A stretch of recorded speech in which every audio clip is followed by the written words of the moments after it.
Maligayang linggo po sa lahat. Yes, Ito po si Alwin Ignacio, the Diva That You Love. Kasama ko ang aking kaibigang bonggang-bongga. Glenn Sibonga. Ito po ang The TT Show, ang Tarya na Talakian Showbiz Edition. At syempre, sa aming Episode 6, patok na patok ang pag-uusapan natin dahil nga Mm.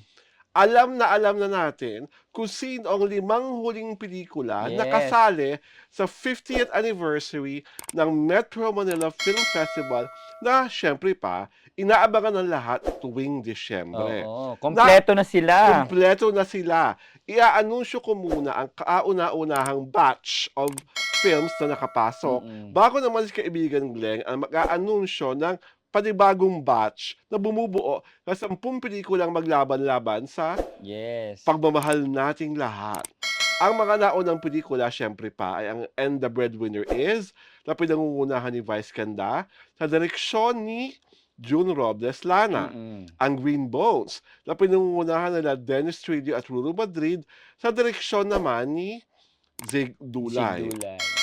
Ang Strange Frequencies, Taiwan Killer Hospital, na pinangungunahan naman ni Enrique Hill, Jane De Leon, Rob Gomez, Alexa Miro at si Emily Somoza, at ang direktor ay si Kerwin Go.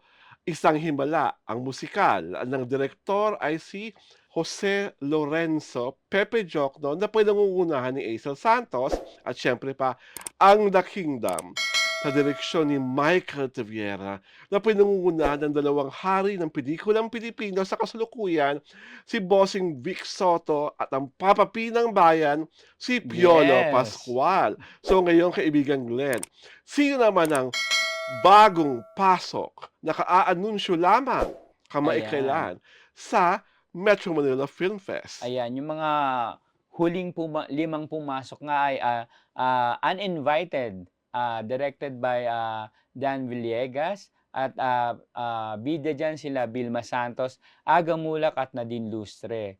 My Future You, written and directed by Crisanto Aquino, pinagbibidahan ni na Francine Diaz at Seth Fedelin. Ayan.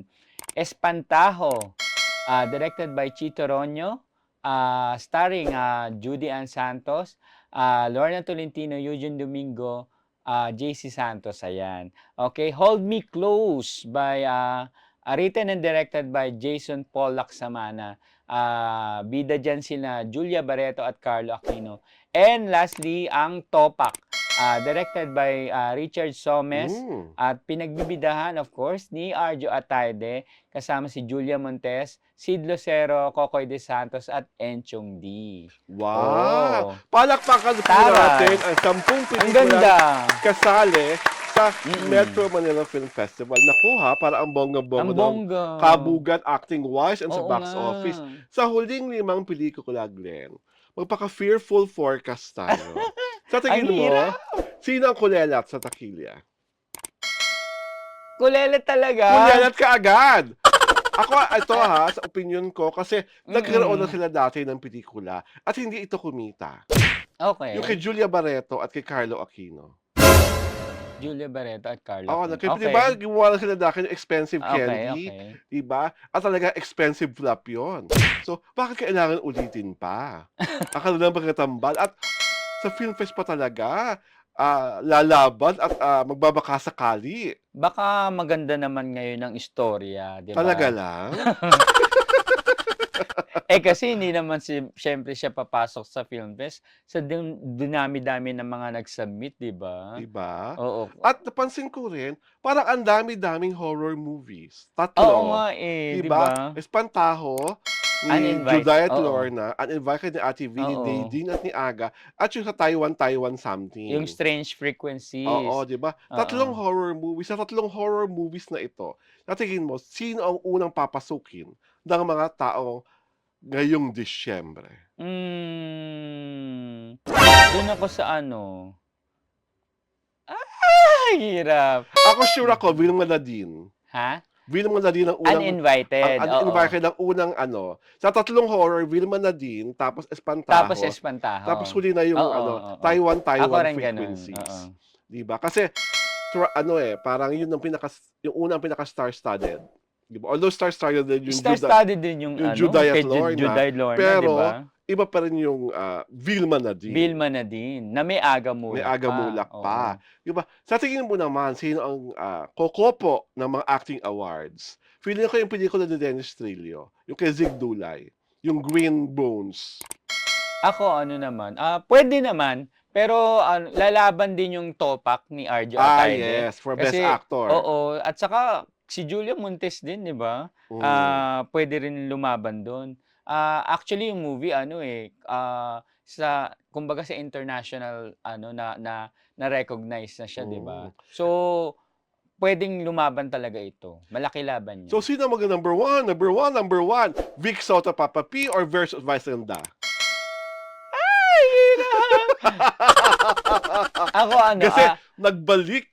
Oo nga Di ba? di ba? Laging magkalaban. Pagbabalik nila to Oo. ni Vic at So, saka ni sino Vice number Ganda.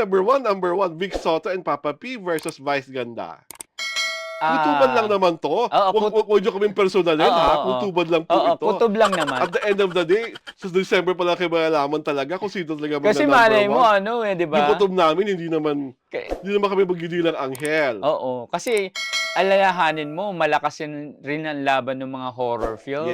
Yes. Sa top Box grosser, office, di ba? oo. So, hindi natin maiaalis yung laban ng mga uninvited espantaho, di ba? Pero yun nga, kasi talaga, di ba lagi yung Doon magkalaban, sa dalawa. Bossing and Vice. Oo. Ako, Bossing Papa P and versus Vice. Ang hirap. Ang hirap pag mahal mo yung mga taong kasama doon sa pelikula. Wala mahal.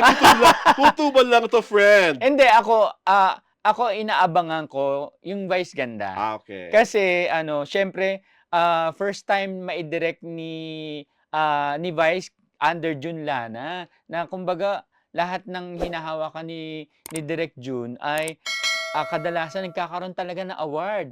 Pati yung pelikula mismo nagkaka-award. At sinabi rin ni Vice Ganda nung Film Fest press ko na itong kauna-unang pelikula niya, hindi pa napanood sa kanya.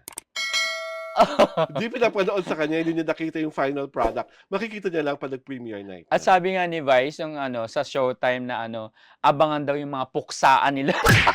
Kasi of course, kapuksaan niya dyan sila Jong Hilario at saka si Gladys Reyes. So sa'yo, diba? the breadwinner is, ang winner na winner sa kutuban mo. I think magiging winner ang breadwinner sa Film Press. Ako, syempre, Bossing and Papa P ako. Doon tayo sa mga ombre. Doon tayo talaga sa mga... Sa tingin mo, magda-Dark Horse ang pelikula ni Seth at ni Francine. Kasi sila parang sa akin pinaka-surprise entry dahil wala pa talaga napapatunayan ang Francette. As far as box office, malakas sila sa television. We're not discounting that. Pero sa box office rate, ito ang kauna-una na ng pagsabak at Film Fest pa. Sa tingin mo, Dark Horse? Pwede, lalo na nga't di ba? Kumbaga, silang dalawa lang yung dito. Laban sa mga sila lang ang Gen Z stars. Laban sa mga bigger stars sila talaga, di ba? Gen Z stars. Tapos pag nakita mo, sila yung magdadala ng movie talaga eh. Ang Francette. So, hindi katulad ng ibang pelikula, kumbaga turong-turong sa kaunlaran. Oo, at saka mga institusyon ang nandoon, di ba? So, sana suportahan ng mga... Sana Dark Horse. Kasi pag hindi nag-Dark Horse ng Francette, alam na this. Oo nga. Pag sumemplang, alam na this. Oo nga. Sana suportahan ng mga fans, di ba? Dahil kahit nung pa lang nananawagan sila na magkaroon na ng project yung dalawa. Ito naibigay at this time sana suportahan talaga nila. How interesting. Sa akin lang, when I finally read the top 10, at lalo na, yung lumabas na yung listahan ng 5 finished films, yung totoo po, sa 31 sinumite na finished films, yun na po ba talaga ang best of the best? Baka mamaya pag nabaka namin, yung sino pa yung mga ibang titulo, ibang tapos na pelikulang na maipalabas sa Nobyembre o kaya sa January. Bigla namin mapagtanto na, ay parang mas maganda yung mga yun. Parang yung isang pelikula, di ba? Yes! Na napanood natin pareho. Yes, di ba? So sa amin na lang, Congratulations nga. sa lahat ng nakapasok sa 50th year ng Metro Manila Film Fest. At syempre pa, at the end of the day, ang taong bayan ang Oo, magsasabi kung sino ang pelikulang correct. kanilang papanoorin at ano ang pelikulang paggagastusan nila talaga. At sana malagpasan yung kinita nung 2023. Yes, dahil dyan, ito po si Alwin Ignacio, the Diva That You Love. Kasama ko ang aking kaibigang bonggang-bongga. Lency Ito Bongga! po ang The Christie Show, ang tarihan at talakihan showbiz edition.